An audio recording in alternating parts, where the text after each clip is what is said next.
Doctor Mohammad Yunus আপনি ভুলে যাবেন না, আমরা আপনাকে ক্ষমতায় বসিয়েছি।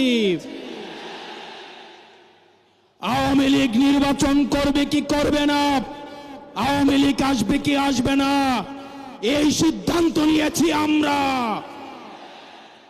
আওয়ামী লীগ মারা গিয়েছে বাংলাদেশে, আর জানাজা হয়েছে দিল্লিতে।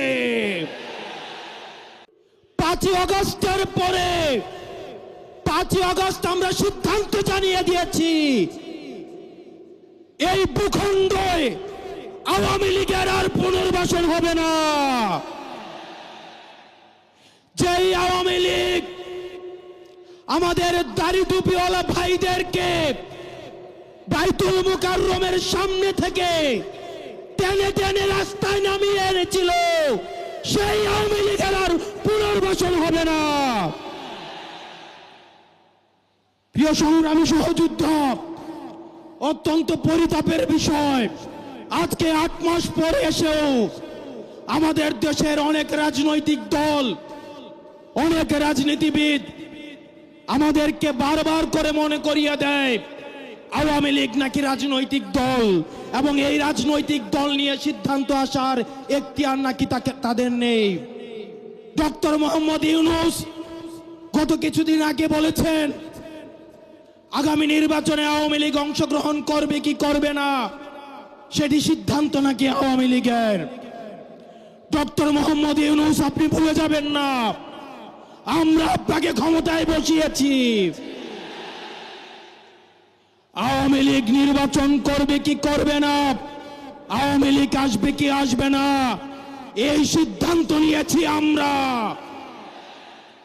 আওয়ামী লীগ মারা গিয়েছে বাংলাদেশে, আর জানাজা হয়েছে দিল্লিতে। আমার ভাই আবরার এবং শহীদ আবুফের রক্তের উপর পাড়া দিয়ে এই আওয়ামী লীগ বাংলাদেশে আসবে না। এই সংস্কার আমাদের দেশের সবচেয়ে বড় সংস্কার, আওয়ামী লীগকে নিষিদ্ধ করতে হবে।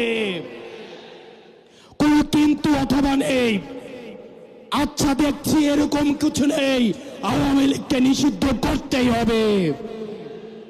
আপনারা ভুলে গেলে চলবে না, আওয়ামী লীগ কোন রাজনৈতিক দল নয়। ৭১ পরবর্তী সময়ে আপনারা দেখেছেন শেখ মুজিব সর্বপ্রথম বাকশাল কায়েম করে গণতন্ত্রকে গলা টিপে হত্যা করেছে। এই বাকশালী দিয়ে ৩০,০০০ জাসদ কর্মীকে হত্যা করে সারা বাংলাদেশে কসাইতন্ত্র কায়েম করেছে।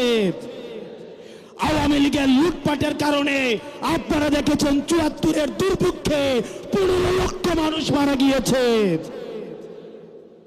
আমরা বারবার করে বলতে চাই, আওয়ামী লীগ কোন রাজনৈতিক দল নয়, আওয়ামী লীগ হচ্ছে একটি সন্ত্রাসী সংগঠন।